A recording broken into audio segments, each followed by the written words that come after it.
Hello friends, welcome to my YouTube channel Salori study point. I hope आप लोग अच्छे और स्वस्थ होंगे। आज की टॉपिक है इतिहास।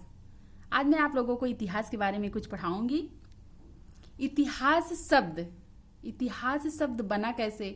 तो इतिहास शब्द संस्कृत भाषा के 3 शब्दों से मिलकर बना है। पहला है इति। इति का मतलब होता है ऐसा ही।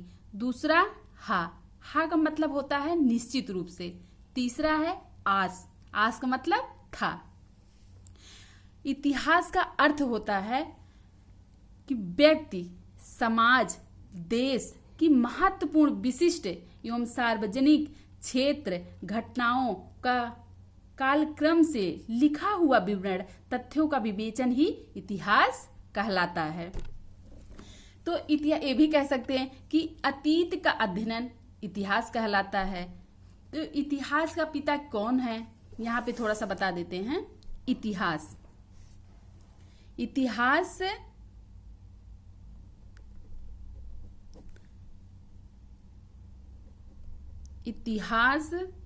शब्द संस्कृत भाषा के 3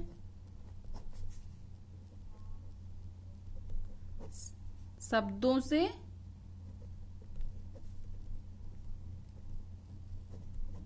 मिलकर बना है।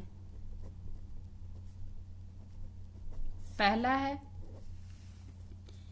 इति। इत का मतलब ऐसा ही। दूसरा हा का मतलब निश्चित रूप से।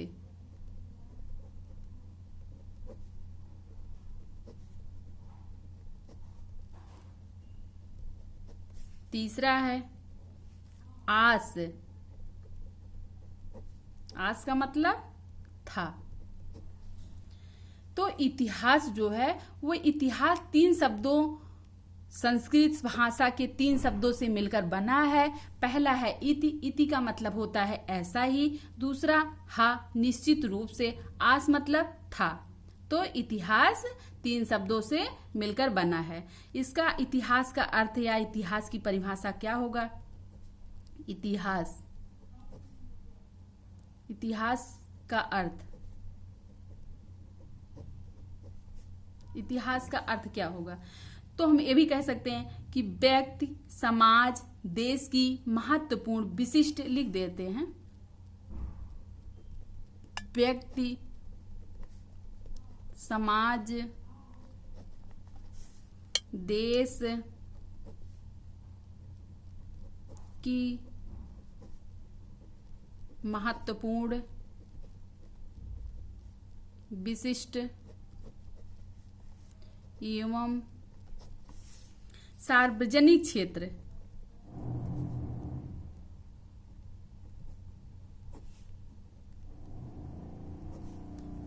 घटनाओं का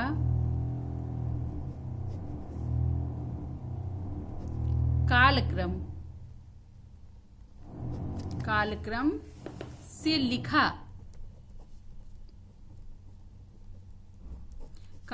से लिखा, हुआ विवरण,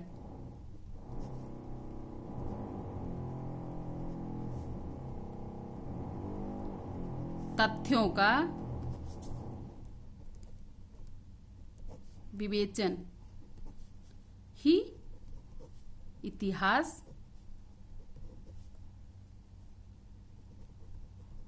कहलाता है।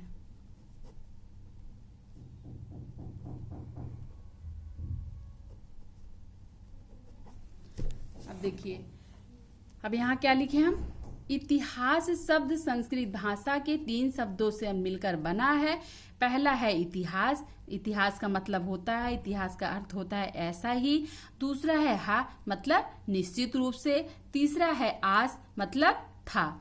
तो इतिहास का अर्थ क्या होता है? इतिहास का अर्थ जैसे हम लिख सकते हैं कि व्यक्ति, समाज, देश की महत्वपूर्ण, विशिष्ट एवं सार्वजनिक क्षेत्र घटनाओं का कालक्रम से लिखा हुआ विवरण, तथ्यों का विवेचन ही इतिहास कहलाता है।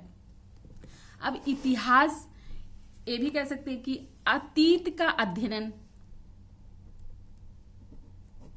अतीत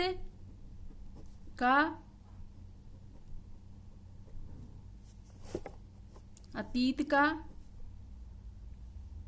अध्ययन इतिहास कहलाता है।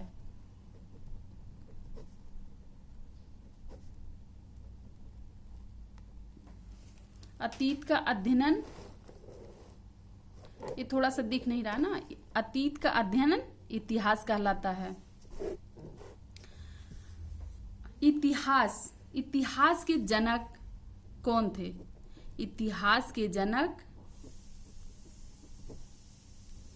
हेरोडोटस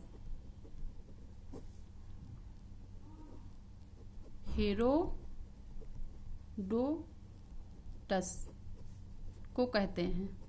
इतिहास के जनक हेरोडोटस को कहते हैं। इतिहास को कितने खंडों में बांटते हैं? तो इतिहास को 3 खंडों में बांटा गया है। इतिहास को कितने खंडों में बांटा गया है? इतिहास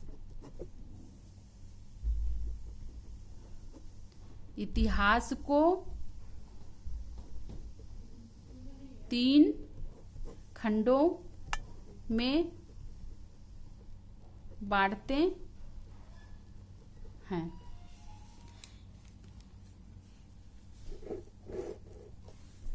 इतिहास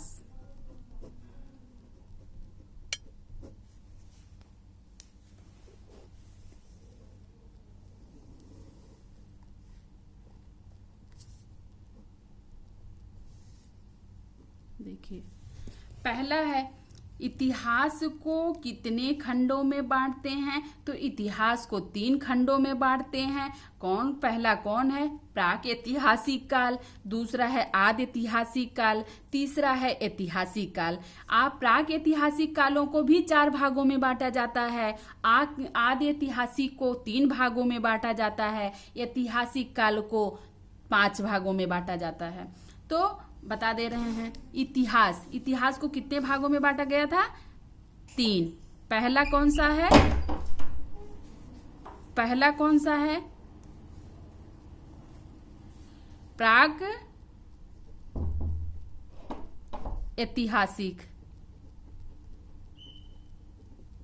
प्राग ऐतिहासिक, दूसरा है आदि ऐतिहासिक,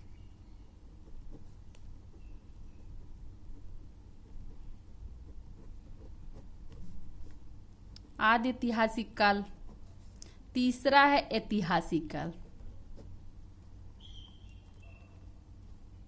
ऐतिहासिक काल।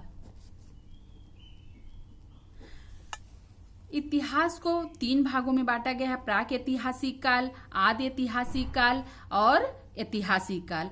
अब प्राक ऐतिहासिक को भी 4 भागों में बांटा गया है। कौन कौन से हैं?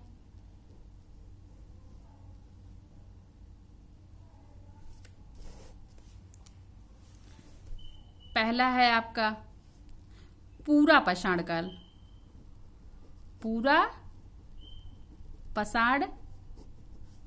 काल, दूसरा है मध्य पाषाण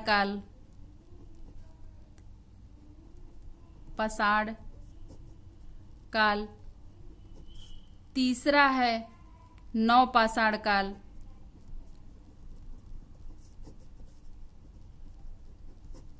चौथा है आपका ताम्र पाषाण काल।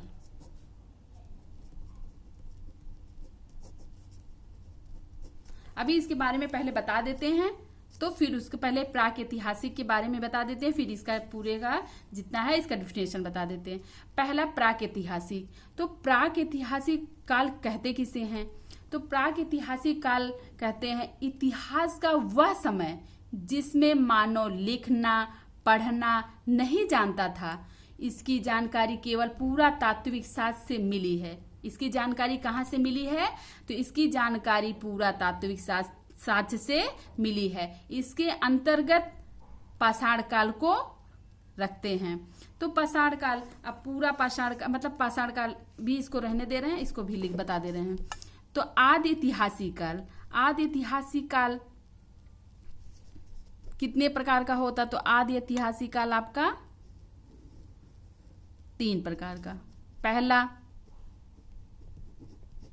सिंधु सभ्यता, दूसरा कांसा, तीसरा हड़प्पा,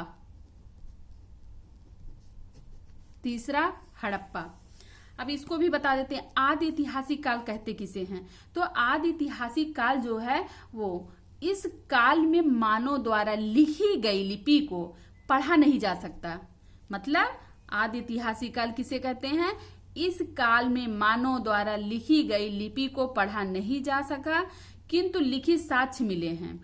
इस काल के जानकारी का स्रोत पुरातात्विक साक्ष्य ही है।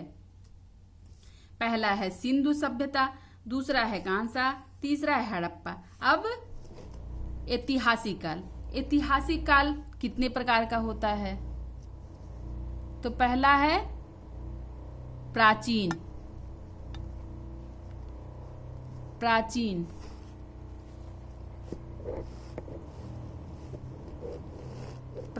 काल, दूसरा है मध्यकाल, तीसरा है आधुनिक काल, चौथा है नेहरू काल, पांचवा है विश्व। देखिए अब थोड़ा फिर से समझा देते हैं। इतिहास को 3 खंडों में बांटते हैं। पहला है प्रागैतिहासिक काल, दूसरा है आदि ऐतिहासिक काल, तीसरा है ऐतिहासिक काल। पहला समझाई अभी पहले बताई हूं कि प्रागैतिहासिक काल कहते किसे हैं। तो प्रागैतिहासिक काल इतिहास का वह समय जिसमें मानव लिखना पढ़ना जानता था। इसकी जानकारी केवल पुरातात्विक साक्ष्य से मिली है। इसके अंतर्गत पाषाण काल को रखते हैं। अब दूसरा है आदि ऐतिहासिक काल कहते किसे हैं। तो आदि ऐतिहासिक काल जो है इस काल में मानव द्वारा लिखी गई लिपि को पढ़ा नहीं जा सका, किंतु लिखित साक्ष्य मिले हैं। इस काल की जानकारी को स्रोत पुरातात्विक साक्ष्य ही है। इसमें सिंधु सभ्यता को रखते हैं। अब इसमें देख लीजिए कि प्राक ऐतिहासिक काल को में क्या रखते हैं। तो प्राक ऐतिहासिक काल के अंतर्गत पाषाण काल आते हैं और आदि ऐतिहासिक काल के अंतर्गत क्या आते हैं। तो आदि ऐतिहासिक काल के अंतर्गत सिंधु सभ्यता आती है। अब तीसरा बता देते हैं। तीसरा कौन सा है? ऐतिहासिक काल। तो ऐतिहासिक काल कहते किसे हैं। तो ऐतिहासिक काल इसके बारे में लिखित स्रोत उपलब्ध है और इसे पढ़ा भी जा सका है। इसके अंतर्गत वैदिक काल से लेकर अभी तक का समय आता है। समझ गए? प्राक ऐतिहासिक, आदि ऐतिहासिक, ऐतिहासिक काल, ये तीनों इसके कौन कौन से भाग हैं, क्या क्या आते हैं, ये आपका है। यही आपका समाप्त करती हूँ। अगर मेरी वीडियो अच्छी लगी हो तो लाइक और सब्सक्राइब करना ना भूलें। Thank you so much.